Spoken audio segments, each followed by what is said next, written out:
കഴിഞ്ഞ ക്ലാസ്സിൽ നമ്മൾ ഡയമെൻഷൻ എന്താന്ന് പറഞ്ഞു. ഇന്ന് നമുക്ക് ഡയമെൻഷൻ മെത്തേഡിന്റെ അഡ്വാൻറ്റേജുകൾ അല്ലെങ്കിൽ യൂസസ് ഒന്ന് നോക്കാം.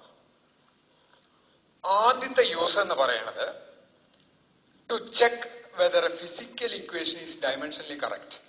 നമ്മൾ ഏത് ഇക്വേഷൻ, ഫിസിക്സിൽ ഇക്വേഷൻസ് ധാരാളം ഉണ്ട്. F equal to M A സ്കൂളിൽ പഠിച്ചിട്ടുണ്ടാവും.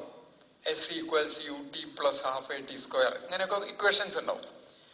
അപ്പോ ഒരു ഫിനോമിനെ കുറിച്ച് പഠിച്ച് അതിന്റെ തിയറി ഫോം ചെയ്ത് ലോ ആക്കി കഴിഞ്ഞാൽ അതിന് ചിലപ്പോൾ ഒരു ഇക്വേഷൻ ആയിട്ട് എഴുതാൻ പറ്റും, മാത്തമാറ്റിക്കൽ ഇക്വേഷൻ ആയിട്ട് എഴുതാൻ പറ്റും. അങ്ങനെ ഇക്വേഷൻ ആയിട്ട് എഴുതുമ്പോൾ ആ ഇക്വേഷൻ ഡയമെൻഷനലി കറക്റ്റ് ആണെങ്കിൽ മാത്രമേ, ഡയമെൻഷൻ പ്രകാരം കറക്റ്റ് ആണെങ്കിൽ മാത്രമേ അതിന് സാധുതയുള്ളൂ, വാലിഡിറ്റി ഉള്ളൂ. അത് ഡയമെൻഷനലി കറക്റ്റ് അല്ലെങ്കിൽ ഒരിക്കലും ആ ഇക്വേഷൻ ഫിസിക്കലായിട്ട് ആക്സെപ്റ്റ് ചെയ്യില്ല. ഇനി ഡയമെൻഷനലി കറക്റ്റ് ആയിട്ടുള്ള ഇക്വേഷൻ ഫിസിക്കലി ശരിയായിക്കൊള്ളുന്നില്ല, പക്ഷേ ഫിസിക്കൽ ഇക്വേഷൻസ് ഒക്കെ ഡയമെൻഷനലി കറക്റ്റ് ആയേ പറ്റൂ. എങ്കിലേ അതിന് വാലിഡിറ്റി, സാധുതയുള്ളൂ. അല്ലാണ്ട് ഒരിക്കലും അംഗീകരിക്കില്ല. എന്ന് വെച്ചാൽ അങ്ങനെ അല്ലെങ്കിൽ, ഡയമെൻഷനലി കറക്റ്റ് അല്ലെങ്കിൽ ഏതോ ഫിസിക്കൽ ക്വാണ്ടിറ്റി അപ്പുറത്തോ ഇപ്പുറത്തോ മാറ്റം വരുന്നുണ്ട്, അതിലെന്തോ തകരാറുണ്ട് എന്നാണ് അതിന്റെ അർത്ഥം. അപ്പൊ ഫസ്റ്റ് യൂസ് എന്ന് പറയുന്നത് to check whether an equation is dimensionally correct. Dimension പരമായിട്ട് കറക്റ്റ് ആണോ എന്ന് ചെക്ക് ചെയ്യാൻ ഈ മെത്തേഡ് ഉപയോഗിക്കാം. അപ്പൊ അതിനൊരു എക്സാമ്പിൾ പറയാച്ചാ, അപ്പൊ അതാ നമ്മള് സ്കൂളിൽ പഠിച്ചിട്ടുള്ളതാണ്. S equals U T plus half A T square എന്നുള്ള ഇക്വേഷൻ എടുക്കാം. എസ് എന്ന് പറഞ്ഞ ഡിസ്റ്റൻസ് ട്രാവൽഡ് ഈക്വൽസ് യു എന്ന് പറഞ്ഞ വെലോസിറ്റി അല്ലെങ്കിൽ സ്പീഡ് ആയിട്ട് എടുക്കുക, അതിന്റെ മാഗ്നിറ്റ്യൂഡ് സ്പീഡ്, ടൈം, എ എന്ന് പറഞ്ഞ acceleration, T time interval, time അല്ല ടൈം ഇന്റർവെൽ. ഹാഫിന് പ്രത്യേകിച്ച് യാതൊരു ഡയമെൻഷനും ഇല്ല. അപ്പൊ ആ ഡയമെൻഷൻ ഇത് എഴുതുമ്പോൾ ഹാഫിന്റെയോ നമ്പറുകളുടെയോ ഭാഗത്തുനിന്ന് യാതൊരു ഡയമെൻഷൻ പരമായിട്ട് യാതൊന്നും ഉണ്ടാവില്ല. അപ്പൊ ഇത് നോക്കാം. എസ് എന്ന് പറഞ്ഞ ഡിസ്റ്റൻസ് ആണെന്ന് പറഞ്ഞു. അപ്പൊ ഈ ഭാഗം എൽ എന്ന് എഴുതി. എസിന് ഇതായിട്ടുള്ള ഫണ്ടമെന്റൽ ക്വാണ്ടിറ്റി എൽ ആണ് വരിക. എൽ ആയിട്ട് എഴുതി. ഇനി ഇപ്പുറത്തേക്ക് കടന്ന യുവിന് പകരം ഇന്നലെ ഞാൻ പറഞ്ഞു സ്പീഡ് അല്ലെങ്കിൽ വെലോസിറ്റിയുടെ ഡയമെൻഷൻ ഫോർമുല ഞാൻ പറഞ്ഞു. L T to the power -1 into ഇവിടെ ടി എന്നുള്ളതിന് ടി തന്നെ, T to the power 1 plus ഹാഫിന് ഡയമെൻഷൻ ഇല്ല. നമ്മള് ഡയമെൻഷൻ പരമായിട്ട് എഴുതുമ്പോൾ നമ്പറുകൾ കണക്കാക്കേണ്ട ആവശ്യമില്ല. അവിടെ നമ്പർ വൈസ് നോക്കേണ്ട, ഡയമെൻഷനുകൾ മാത്രം ചെക്ക് ചെയ്താൽ മതി. അപ്പൊ നമ്മുടെ ഈ ഹാഫിനൊന്നും എഴുതില്ല. ആക്സിലറേഷൻ ഇന്നലെ പറയുണ്ടായി. ആക്സിലറേഷന്റെ dimension formula L T to the power -2 into T raise to 2. ഇനി ബ്രാക്കറ്റ് പൊളിക്കുമ്പോ നോക്കുക, L T to the power -1, ഇവിടെ ടി എന്ന് പറയുന്നത് ടി ടു ദ പവർ 1 ആണ്. T to the power -1 into T to the power 1, T raise to -1 plus 1, that becomes 0. L bracket പൊളിച്ചു, T raise to -2 into T raise to +2 ആണ്. അപ്പൊ I can write T raise to -2 plus 2. ഇത് 0 ആയി, ഇതും 0 ആയി. So you will get L plus L. ഇതിപ്പോ L equals 2L ശരിയാണോ എന്ന് ചോദിക്കും. ഞാൻ ഇവിടെ പറഞ്ഞു നമ്മൾ ഡയമെൻഷൻ മാത്രം കൺസിഡർ ചെയ്യണേ, നമ്പർ ഇവിടെ കൺസിഡർ ചെയ്യില്ല. ഡയമെൻഷൻ ഇക്വേറ്റ് ചെയ്യാനേ ഉപയോഗിക്കാൻ പറ്റുള്ളൂ. അല്ലാതെ ഈ നമ്പർ വൈസ് അതിനു മുമ്പുള്ള കോഎഫിഷ്യന്റ്, ഗുണാങ്കങ്ങൾ അവിടെ പരിഗണിക്കണേ ഇല്ല. അതിന്റെ ഡയമെൻഷൻ നമ്മൾ എടുക്കണേ ഇല്ല. ആ ഡയമെൻഷൻ വെച്ച് നോക്കുമ്പോ നോക്കൂ, ലെഫ്റ്റ് സൈഡില് എല്ലിന്റെ ഡയമെൻഷൻ 1, റൈറ്റ് സൈഡിലും എല്ലിന്റെ dimension 1. So the equation is dimensionally correct. ഇനി അപ്പൊ ഇങ്ങനെ ചെക്ക് ചെയ്യാൻ ഏത് ഇക്വേഷൻ ചെക്ക് ചെയ്താലും, ഫിസിക്സിൽ വരുന്ന ഏത് ഇക്വേഷനും ഫിസിക്കൽ ഇക്വേഷൻസ് ഡയമെൻഷനലി കറക്റ്റ് ആണെങ്കിൽ മാത്രമേ നമ്മൾ അതിന് വാലിഡിറ്റി ഉള്ളൂ. അല്ലെങ്കിൽ അതിന് തകരാറുണ്ടെന്നാണ് അർത്ഥം. അപ്പൊ ആ ഇക്വേഷൻ ഒരു കംപ്ലീറ്റ്നെസ് കിട്ടണമെങ്കിൽ ഒരു ഇക്വേഷൻ ഫോം ചെയ്ത് കഴിഞ്ഞാൽ അത് ഡയമെൻഷനലി കറക്റ്റ് ആണോ എന്ന് ചെക്ക് ചെയ്യും. അതിനുശേഷമാണ് അതിനൊരു വാലിഡിറ്റി കിട്ടുക. ഇനി അടുത്ത യൂസ് എന്ന് പറഞ്ഞാൽ to derive relationship between various quantities, physical quantities involve in a phenomena. ഒരു ഫിസിക്കൽ ഇക്വേഷൻ ഡിറൈവ് ചെയ്യാൻ തന്നെ എപ്പോഴാണ് ഒരു ഫിസിക്കൽ ഇക്വേഷൻ വരിക? ഫിസിക്കൽ ഇക്വേഷൻ വരിക എന്ന് പറഞ്ഞാൽ ഒരു ഫിസിക്കൽ ഫിനോമിനയുടെ സംബന്ധിച്ചിട്ടാണ് ഒരു ഇക്വേഷൻ വരിക. അപ്പൊ ഒരു ഫിനോമിനെ പറ്റിയിട്ട് സ്റ്റഡി ചെയ്തിട്ട് അതിനൊരു ഇക്വേഷൻ ഫോം ചെയ്യാൻ ഈ മെത്തേഡ് ഉപയോഗിക്കാം. ഇപ്പൊ ഇവിടെ നമ്മൾ ഒരു ഫിനോമിന എന്ന് പറഞ്ഞാൽ ഇതൊരു മാസാണ്, heavy mass suspended by a string. ഒരു സ്ട്രിങ് കൊണ്ട് സസ്പെൻഡ് ചെയ്തിട്ടുള്ള മാസാണ്, ലൈറ്റ് സ്ട്രിങ്. ഇതൊന്ന് വലിച്ചു വിട്ടാൽ ദിസ് സ്റ്റാർട്ട്സ് ഓസിലേറ്റിംഗ്. ഇങ്ങനെ അങ്ങോട്ട് ഇങ്ങോട്ട് ആടുന്നതിന് ടു ആൻഡ് ഫ്രോ മോഷൻ, അതിനെ ഓസിലേറ്ററി മോഷൻ എന്ന് പറയാം. ഇത് ഓസിലേറ്റ് ചെയ്യുന്നു. This is A phenomena. ഇതൊരു ഫിനോമിനയാണ്. ഇപ്പൊ എന്താ പറഞ്ഞേ? ഇത് വെറുതെ കെട്ടി തൂക്കി അങ്ങനെ നിൽക്കണു. ഇതിനെ ഇങ്ങോട്ട് ഒരു ഭാഗത്തേക്ക് ഇങ്ങനെ വലിച്ച് വിട്ടുകഴിഞ്ഞാൽ ഇത് കിടന്ന് ഓസിലേറ്റ് ചെയ്യും. This is A phenomena. ഇവിടെ ഒരു എൻഡിന്ന് സ്റ്റാർട്ട് ചെയ്ത് ഇതൊരു എക്സ്ട്രീം പൊസിഷൻ, അവിടുന്ന് മറ്റേ എക്സ്ട്രീം പൊസിഷനിൽ പോയി തിരിച്ചു വരാൻ എടുക്കുന്ന സമയത്തിന് പീരിയഡ് എന്ന് പറയും. ഒരു എക്സ്ട്രീമിൽ നിന്ന് പുറപ്പെട്ട് മറ്റേ എക്സ്ട്രീമിൽ പോയിട്ട് ഇങ്ങോട്ട് എത്താൻ അതിനെ ഒരു ഫുൾ ഓസിലേഷൻ എന്ന് പറയും. അതിനെടുക്കുന്ന സമയത്തിന് പീരിയഡ് എന്ന് പറയും. ആ പീരിയഡിനെ ഞാൻ ടി എന്ന് എഴുതാൻ നിൽക്കാം. T, right?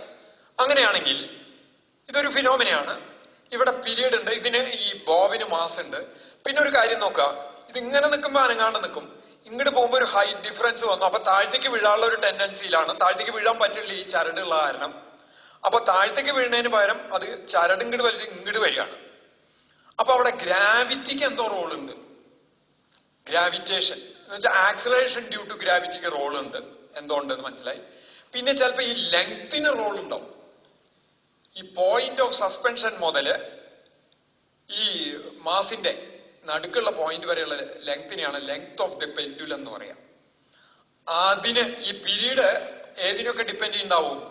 പീരീഡ് ഡിപ്പെൻഡ് ചെയ്യുന്നുണ്ടാവുക acceleration due to gravity depend ചെയ്യുന്നുണ്ടാവും എന്തായാലും. കാരണം ആക്സിലറേഷൻ ഡ്യൂ ടു ഗ്രാവിറ്റി ഇല്ലെങ്കിൽ ഇതിനെ ഇങ്ങോട്ട് വലിച്ചു കൊണ്ടുവരാൻ, ഇതിപ്പോ ഇങ്ങനെ ഇവിടെ വെച്ച് വിടുമ്പോ ഇത് ശരിക്കും ഈ ത്രെഡ് ഇല്ലെങ്കിൽ ഇത് നേരെ താഴത്തേക്ക് വീഴും. ത്രെഡ് ഉള്ള കാരണം ത്രെഡ് ഇങ്ങോട്ട് വലിക്കണ കാരണം അത് ഇങ്ങോട്ട് വരാനേ പറ്റണേ. അപ്പൊ അതൊരു വീഴ്ച തന്നെയാണ്. ആ വീഴ്ചകളിൽ എപ്പോഴും ആക്സിലറേഷൻ ഡ്യൂ ടു ഗ്രാവിറ്റിക്ക് റോൾ ഉണ്ട്. അപ്പൊ ഈ period acceleration due to gravity depend ചെയ്യുന്നുണ്ടാവാം നോക്കണം. പിന്നെ ലെങ്തിനെ ഡിപ്പെൻഡ് ചെയ്യുന്നുണ്ടാവാം. പിന്നെ ഇതിന്റെ മാസിനെ ഡിപ്പെൻഡ് ചെയ്യുന്നുണ്ടാവാം. നമ്മളൊരു ഊഹ എടുക്കുകയാണ്. അങ്ങനെ ഒരു ഊഹ എടുക്കുകയാണ്. അപ്പോ T proportional to T depends on എന്ന് പറഞ്ഞാൽ ആശ്രയിക്കുന്നു. അങ്ങനെ ഊഹ എടുക്കുമ്പോൾ ടി പ്രപ്പോർഷണൽ ടു ടി ആശ്രയിച്ചിരിക്കുന്നു എന്ന് പറയാണ്. ഏതിനൊക്കെയാണ്? Mass of the bob. ഞാൻ അതിന് സ്മോൾ ലെറ്റർ ഇടുന്നു. ക്യാപിറ്റൽ എം നമ്മളിപ്പോ ഡയമെൻഷനിലും മാസിനെ കാണിക്കാറുണ്ട്. ഇവിടെ ഞാൻ സ്മോൾ ലെറ്റർ ഇടുന്നു. എം എത്ര കണ്ട് ഡിപ്പെൻഡ് ചെയ്യണമെന്ന് എനിക്കറിയില്ല.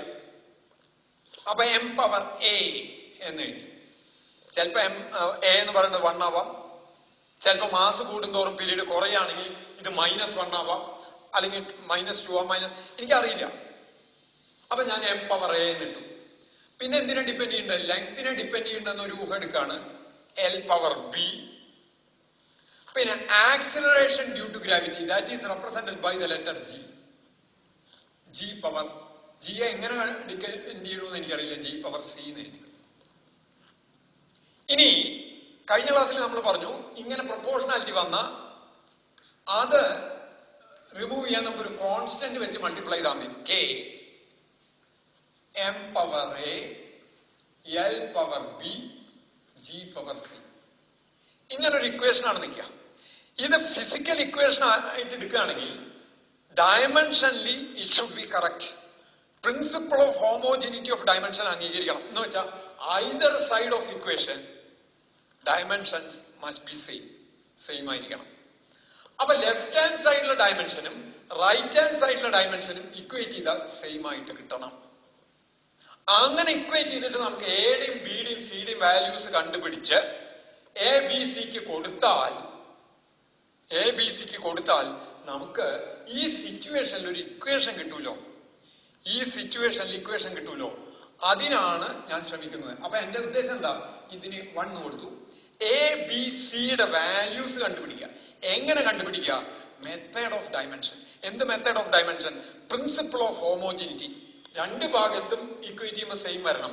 അപ്പൊ ഈ ഭാഗത്ത് ഇക്വേറ്റ് ചെയ്തിട്ട് എ ബി സിയുടെ വാല്യൂസ് കണ്ടുപിടിച്ച് അതിവിടെ കൊടുത്താൽ എനിക്ക് ഈ സിറ്റുവേഷനിലെ ഈ ഫിനോമിനയുടെ ഈ സിറ്റുവേഷനിൽ ഇക്വേഷൻ എനിക്ക് ഡിറൈവ് ചെയ്യാൻ സാധിക്കും. ഞാൻ അതിനുള്ള ശ്രമം നടത്തുകയാണ്.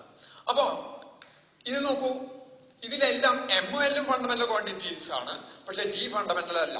അപ്പൊ നമ്മളെല്ലാത്തിനെയും ഫണ്ടമെന്റൽ ടേംസിൽ എഴുതുകയാണ് കെ. ഇവിടെ ഇനി ഡയമെൻഷൻ ടേംസിൽ എഴുതുകയാണ് എം പവർ എ. എല്ലിൻ്റെതായിട്ട് എഴുതുമ്പോൾ എൽ പവർ ബി. ജി എന്ന് പറഞ്ഞ ആക്സിലറേഷൻ ഡ്യൂ ടു ഗ്രാവിറ്റി ആണ്. ആക്സിലറേഷൻ ഡ്യൂ ടു ഗ്രാവിറ്റി എന്ന് പറഞ്ഞാൽ ആക്സിലറേഷൻ തന്നെ. അപ്പോ ആക്സിലറേഷന്റെ ഡയമെൻഷൻ ഫോർമുല പറയുണ്ടായിട്ടുണ്ട് L T to the power of -2 എന്ന് പറയുണ്ടായിട്ടുണ്ട് ഹോൾ പവർ സി.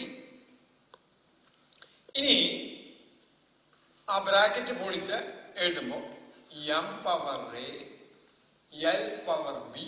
ഇതിനെ ബ്രാക്കറ്റ് പൊളിക്കുമ്പോ L power C T power -2c എന്ന് വരും. അതെന്താ കാരണം? ഞാൻ അന്ന് പറയണ്ടായിട്ടുണ്ട് A power X whole to the power Y equals A to the power of X Y എന്ന് പറയുണ്ടായിട്ടുണ്ട്. അപ്പൊ ഈ സി കൊണ്ട് ഇതിനെ മൾട്ടിപ്ലൈ ചെയ്യാൻ വേണ്ടത്. ഹോൾ പവർ സി എന്ന് വരുമ്പോ -2c വരും. ഇവിടെ എൽ പവർ സി. ഇതിനെ ഒന്നും കൂടി എഴുതി കഴിഞ്ഞാൽ ഈ എല്ലുകളെ കമ്പൈൻ ചെയ്ത് കഴിഞ്ഞാൽ K M power A L power B plus C എന്ന് വരും. എന്താ കാരണം? A to the power of X into A to the power of Y equals A to the power of X plus Y. Mathematical റിക്വയർമെന്റ്സിൽ ഞാൻ പ്രത്യേകം പറയുണ്ടായിട്ടുണ്ട്. ഇനി എന്താ പറഞ്ഞേ? T to the power -2c. This is equal to T power 1. ഇനി വേണമെങ്കിൽ നമുക്ക് എം പവർ 0 എൽ പവർ 0 എന്നും കൂടി എഴുതാം. എം പവർ 0 1 ആണ്, എൽ പവർ 0 1 ആണ്, ടിയുടെ പവർ 1 ആണ്, ടി പവർ 1 എന്നും വരും. ഇപ്പൊ നോക്കൂ, നമ്മൾ ഇതിനെ രണ്ട് ഭാഗത്തും ഫണ്ടമെന്റൽ ആയിട്ട് എഴുതി കഴിഞ്ഞു. ഇനി ഓരോന്നിന്റെയും ഡയമെൻഷൻസ് ഐദർ സൈഡ്സ് സെയിം ആവണം എന്നാ പറയണത്. ആദ്യം നമ്മൾ എമ്മിന്റെ ഡയമെൻഷൻസ് കമ്പയർ ചെയ്യാം. Comparing the dimensions of m on either sides. എമ്മിന്റെ ഡയമെൻഷൻസ് ലെഫ്റ്റ് സൈഡിൽ എമ്മിന്റെ ഡയമെൻഷൻ എന്താ ചെയ്യണേ? കമ്പയറിംഗ് അല്ല, ഇക്വേറ്റിംഗ് എഴുതാം. ഇക്വേറ്റ് ചെയ്യണം, തുല്യമായിരിക്കണമല്ലോ. അപ്പൊ ഇക്വേറ്റ് ചെയ്യാണ് ചെയ്യണത്. Equating the dimensions of M on either side. ഇടത്തെ ഭാഗത്ത് അത് 0 ആണ്, വലത്തെ ഭാഗത്ത് അത് എ ആണ്. അപ്പൊ നമുക്ക് എന്ത് കിട്ടി? എ ഈക്വൽ ടു 0 കിട്ടി. ഒരെണ്ണം കിട്ടി. എ ഈക്വൽ ടു 0 കിട്ടി. ഇനി എന്തിന്റെ കമ്പയർ ചെയ്യണു? Comparing the dimensions of L അല്ല, ഇക്വേറ്റിംഗ് ഡയമെൻഷൻസ് ഓഫ് എൽ. എല്ലിന്റെ ഡയമെൻഷൻസ് ഇക്വേറ്റ് ചെയ്യാം. ഇടതുവശത്ത് അത് 0 ആണ്, വലതുവശത്ത് അത് ബി പ്ലസ് സി ആണ്. അപ്പൊ ഇതിൽ തന്നെ നമുക്ക് വേറൊരു കാര്യം കൂടി എഴുതാം. ഈ സി ഇപ്പുറത്തേക്ക് കൊണ്ടുവന്നാൽ ബി ഈക്വൽസ് -c എന്ന് എഴുതാം. ബി ഈക്വൽസ് -c എന്ന് എഴുതാം. ഇനി അത് ഇക്വേറ്റ് ചെയ്യണം. Equating the dimensions of T. അപ്പൊ എന്താ? ഇടത് ഭാഗത്ത് അത് 1 ആണ്, വലത് ഭാഗത്ത് -2c. Therefore, c equals -half എന്ന് കിട്ടി. നോക്കൂ, എന്താ കാരണം? c എവിടെ നിർത്തി? ഈ -2നെ എപ്പുറത്തേക്ക് കൊണ്ടുവന്നു. c equals -2 half. ഇനി ഇവിടെ b equals -c equals -half. Minus of minus half എന്ന് പറഞ്ഞാൽ പ്ലസ് ഹാഫ് ആയി. അപ്പൊ B equals half, C equals minus half, A equal to 0. ഇതെടുത്ത് ഇക്വേഷൻ 1 കൊടുക്കാം. ഇതെടുത്ത് ഇക്വേഷൻ 1 കൊടുത്താൽ T equals K M power 0 L power half, B എത്ര half ആണ്, ജി പവർ മൈനസ് ഹാഫ്. ഞാൻ പറയണ്ടായിണ്ട് A power half equals root A and A power minus half equals 1/√a. പറയണ്ടായിണ്ട്. എന്താ minus half 1/√a? a to the minus 1 1/a, a to the minus half 1/√a. അങ്ങനെ വരണേ. അപ്പൊ ഇതെന്ത് വരും? So we will get K M power 0 1, M ഇല്ല. അപ്പോ ഈക്വേഷനിൽ എമ്മിനെ ഡിപ്പെൻഡ് ചെയ്യില്ല എന്നായി, എം പോയി. Root L divided by G power minus half എന്ന് പറഞ്ഞാൽ 1/√g ആണ്, root G. Or T equals K, ഒരുമിച്ച് എഴുതാം, റൂട്ട് L/G എന്ന് കിട്ടും. ഇതില് ഈ കെയുടെ വാല്യൂ നമുക്ക് ഡയമെൻഷൻ മെത്തേഡിൽ കാണാൻ പറ്റില്ല. അതൊരു കോൺസ്റ്റന്റ് ആയിരിക്കും. അതിന്റെ വാല്യൂ ഒരിക്കലും ഡയമെൻഷൻ കിട്ടില്ല. അത് എക്സ്പെരിമെന്റലായിട്ട് കാണണം. അപ്പൊ നമ്മള് ഒരു ഫിനോമിനൽ ഇക്വേഷൻ കാണാൻ ഇത് ഉപയോഗിക്കാം, ഈ മെത്തേഡ് ഉപയോഗിക്കാം. To derive relationship between various physical quantities involve in a phenomena. രണ്ടാമത്തെ യൂസ്. ഫസ്റ്റ് യൂസ് എന്താ? To check whether an equation is dimensionally correct. ഒരു ഇക്വേഷൻ ഡയമെൻഷനലി കറക്റ്റ് ആണോ എന്ന് ചെക്ക് ചെയ്യാൻ ഉപയോഗിക്കാം.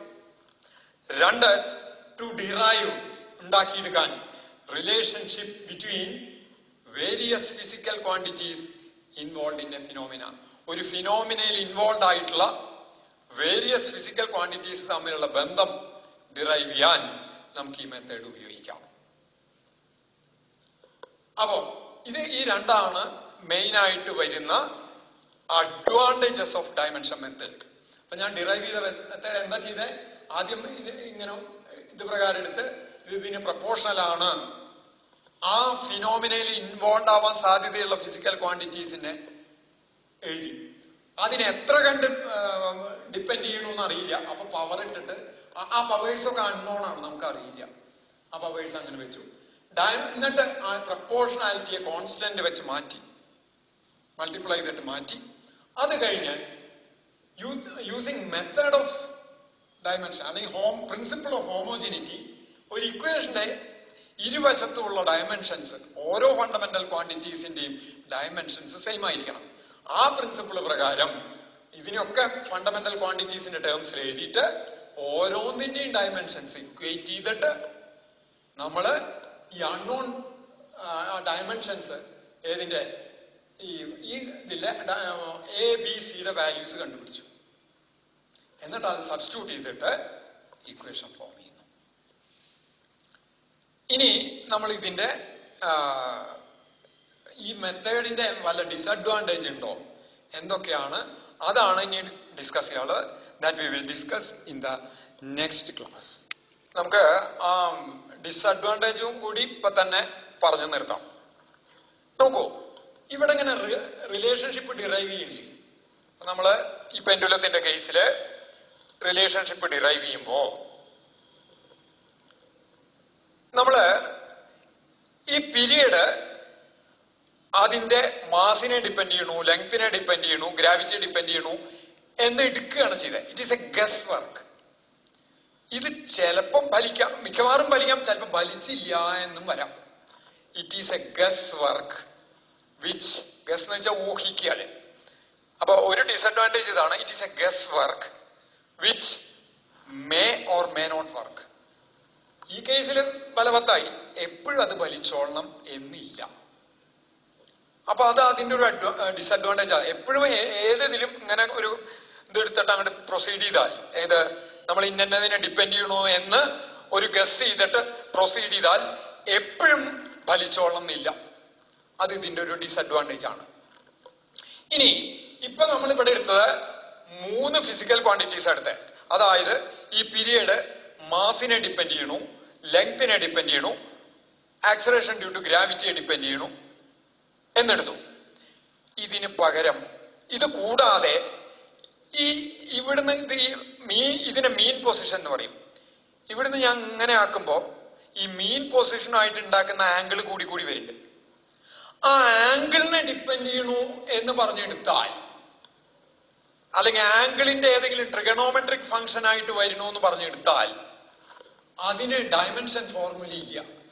ഫോർ എക്സാമ്പിൾ ഞാൻ ഇതിന്റെ സൈനായിട്ട് എടുക്കണേ അല്ലെങ്കിൽ കോസായിട്ട് എടുക്കണേ ട്രിഗണോമെട്രിക് ഫംഗ്ഷൻ വന്നാ അതിനൊരു ഫോർമുല ഇല്ല, ഡയമെൻഷൻ ഫോർമുല ഇല്ല. അപ്പോ ട്രിഗണോമെട്രിക് ഫംഗ്ഷൻസോ അല്ലെങ്കിൽ ലോഗരിതമിക് ഫംഗ്ഷൻസോ ഇൻവോൾവ് ചെയ്യുന്ന സിറ്റുവേഷനില് ഫിനോമിനകളുടെ കേസില് ഈ മെത്തേഡ് യൂസ് ചെയ്യാൻ പറ്റില്ല. ആദ്യത്തെ ഡിസഡ്വാൻറ്റേജ് എന്താ വെച്ചാൽ it is a guesswork which may or may not work. സാധാരണ ചിലപ്പം ശരിയായി എന്ന് വരാം, ചിലപ്പോൾ ശരിയായി കൊള്ളൊന്നുമില്ല. അതൊരു ഡിസഡ്വാൻറ്റേജ് ആണ്. രണ്ടാമത്തത്, ഈ ഒരു ഫിസിക്കൽ ഫിനോമിനയില് ഉണ്ടാവുന്ന ഇക്വേഷൻ, ഉണ്ടാക്കിയെടുക്കുന്ന ഇക്വേഷൻ, യഥാർത്ഥ ഇക്വേഷൻ ട്രിഗണോമെട്രിക് ഫംഗ്ഷനോ ലോഗരിതമിക് ഫംഗ്ഷനോ ഒക്കെ ആയിട്ട് അവരെച്ചാൽ ഈ മെത്തേഡ് പ്രകാരം ഡിറൈവ് ചെയ്യാൻ പറ്റില്ല. കാരണം അതിന് ഡയമെൻഷൻ ഇല്ല. ഇപ്പൊ ആംഗിളിനോ അതിനൊന്നും ഡയമെൻഷൻ ഒന്നുമില്ല. അപ്പൊ അത് പ്രകാരം ഡിറൈവ് ചെയ്യാൻ പറ്റില്ല. ഇനി ഇതിന് പകരം ഇത് ആടുമ്പോ 3 ഫിസിക്കൽ ക്വാണ്ടിറ്റി എടുത്തു. ഞാൻ നാലാമതൊരു physical quantity, for example speed of the wind കൂടി എടുത്തു നിൽക്കാം. V power D. What is V? The speed of the wind. പുറത്തുനിന്നുള്ള കാറ്റ് ഈ പീരീഡിനെ എഫക്ട് ചെയ്യുന്നു. അങ്ങനെ എനിക്ക് ഊഹിക്കാലോ, അതിലൊരു തകരാറും ഇല്ലല്ലോ. അങ്ങനെ ഊഹിക്കുമ്പോ എന്താ പ്രശ്നം വരണെച്ചാ, നോക്കൂ, ഈ ഭാഗത്ത് നമുക്ക് ഇക്വേറ്റ് ചെയ്യാൻ 3 എണ്ണം ഇക്വേറ്റ് ചെയ്യാൻ പറ്റുള്ളൂ. Dimensions of M, dimensions of L, dimensions of T. 3 എണ്ണത്തിന്റെ ഇക്വേറ്റ് ചെയ്ത് കഴിഞ്ഞാൽ നമുക്ക് 3 ഇക്വേഷൻ കിട്ടി. നമ്മൾ 3 അൺനോൺസ് കാൽക്കുലേറ്റ് ചെയ്തു. 3 ഇക്വേഷൻസ് 3 അൺനോൺസും കാൽക്കുലേറ്റ് ചെയ്യാം, കണ്ടുപിടിക്കാം. കാൽക്കുലേറ്റ് ചെയ്യല്ല, കണ്ടുപിടിക്കാം. If there are only 3 equations, 3 unknowns can be found out. If there are 2 equations, 2 unknowns can be found out. If there is only 1 equation, only 1 unknown can be found out. ഒരു ഇക്വേഷനിൽ ഒരു unknown മാത്രമേ ഉള്ളൂ വെച്ചാൽ ആ ഒരു unknown കണ്ടുപിടിക്കാം. ഒരു ഇക്വേഷന് 2 അൺനോൺസും ആണെങ്കിൽ ആ അൺനോൺസ് കണ്ടുപിടിക്കാൻ പറ്റില്ല. അതുപോലെ 3 ഇക്വേഷൻസും 4 അൺനോൺസും ആണെങ്കിൽ ആ അൺനോൺസ് ഒന്നും കണ്ടുപിടിക്കാൻ പറ്റില്ല. 3 ഇക്വേഷൻസും 4 അൺനോൺസും ആണെങ്കിൽ എല്ലാം കണ്ടുപിടിക്കാൻ പറ്റില്ല. ഇവിടെ വരുമ്പോ ഇങ്ങനെ നാലാമതൊരു ഫിസിക്കൽ ക്വാണ്ടിറ്റിയെ ഡിപ്പെൻഡ് ചെയ്യേണ്ടതെന്ന് പറഞ്ഞാൽ there comes 4 unknowns. We can form only 3 equations. M compare ചെയ്ത് ഒരു ഇക്വേഷൻ കിട്ടും, L കമ്പയർ ചെയ്ത് ഇക്വേഷൻ കിട്ടും, T കമ്പയർ ചെയ്ത് ഇക്വേഷൻ കിട്ടും. പിന്നെ കമ്പയർ ചെയ്യാനൊന്നുമില്ല. അപ്പൊ 3 ഇക്വേഷൻസ് ഫോം ചെയ്യാൻ പറ്റുള്ളൂ. ഇവിടെ നാലാമത് ഒരെണ്ണം കൂടി വരുന്നുണ്ട്, അത് കണ്ടുപിടിക്കാൻ പറ്റില്ല. അപ്പോ if a physical quantity depends on more than 3 physical quantities, ഒരു ഫിസിക്കൽ ക്വാണ്ടിറ്റി, ഒരു ഫിനോമിനയിൽ ഇൻവോൾവ് ആയിട്ടുള്ള ഒരു ഫിസിക്കൽ ക്വാണ്ടിറ്റി 3ൽ കൂടുതൽ ഫിസിക്കൽ ക്വാണ്ടിറ്റീസിനെ ഡിപ്പെൻഡ് ചെയ്യുന്നുണ്ടെങ്കിൽ this method is of no use. ഈ മെത്തേഡ് ഉപയോഗിച്ച് ഒരിക്കലും പറ്റില്ല. ഇതൊക്കെയാണ് ഡയമെൻഷൻ മെത്തേഡിന്റെ ഡിസഡ്വാൻറ്റേജുകൾ. പിന്നെ മെയിൻ ആയിട്ടുള്ള വേറൊരു ഡിസഡ്വാൻറ്റേജും കൂടി ഉണ്ട്. നാലാമത്, ഈ കെയുടെ വാല്യൂ ഒരു കോൺസ്റ്റന്റ് എപ്പോഴും പ്രപ്പോർഷണൽ ടു എന്നാ പറയുന്നത്. പ്രപ്പോർഷണൽ ടു റിമൂവ് ചെയ്യുമ്പോൾ ഒരു കോൺസ്റ്റന്റ് വരും. കോൺസ്റ്റന്റിന്റെ വാല്യൂവിനെ കുറിച്ച് ഈ ഡയമെൻഷൻ മെത്തേഡ് ഒരു ഐഡിയയും തരുന്നില്ല. അല്ലെങ്കിൽ കോൺസ്റ്റന്റിന്റെ വാല്യൂ ഡയമെൻഷൻ മെത്തേഡ് വെച്ച് കണ്ടുപിടിക്കാൻ പറ്റില്ല. We cannot find the value of the constant using the method of dimension. So these are the 4 disadvantages of dimension method while deriving an equation. എന്താണ് ആദ്യത്തെ ഒരെണ്ണം? This is a guesswork which may or may not work. എല്ലാ കേസിലും ഈ dimension method വെച്ച് ഏത് ഫിനോമിനകളുടെ equation form ചെയ്യാൻ dimension method ഉപയോഗിക്കാൻ പറ്റിയെന്ന് വരില്ല. കാരണം അതൊരു ഗസ് വർക്കാണ്. ചില കേസുകളിലെ ഫലവത്താവുള്ളൂ, ചില കേസുകളിൽ ഫലവത്താവില്ല. 2, ലോഗരിതമിക്, ട്രിഗണോമെട്രിക് അങ്ങനെയുള്ള ഫംഗ്ഷൻസ് ഇൻവോൾവ് ആയിട്ട് വരുന്ന ഇക്വേഷൻസ് ഇത് വെച്ച് ഡിറൈവ് ചെയ്യാൻ പറ്റില്ല. 3, if a physical quantity depends on more than 3, this method is of no use. 3 physical ക്വാണ്ടിറ്റിയേക്കാൾ കൂടുതൽ ഡിപ്പെൻഡ് ചെയ്യുന്ന വന്നാൽ there will be 4 unknowns and only 3 equations. We cannot find the values of all unknowns. It gives no information about the constant K. We cannot find the constant, the value of the constant using the method of dimension. ഇതാണ് dimension മെത്തേഡിന്റെ ഡിസഡ്വാൻറ്റേജുകൾ. അപ്പൊ ഇത്രയാണ് ഡയമെൻഷനെ പറ്റിയിട്ട് നമ്മൾ discuss ചെയ്യാനുള്ളത്. തൽക്കാലം ഡയമെൻഷനെ പറ്റിയിട്ടുള്ള discussions ഇവിടെ നിർത്തുന്നു.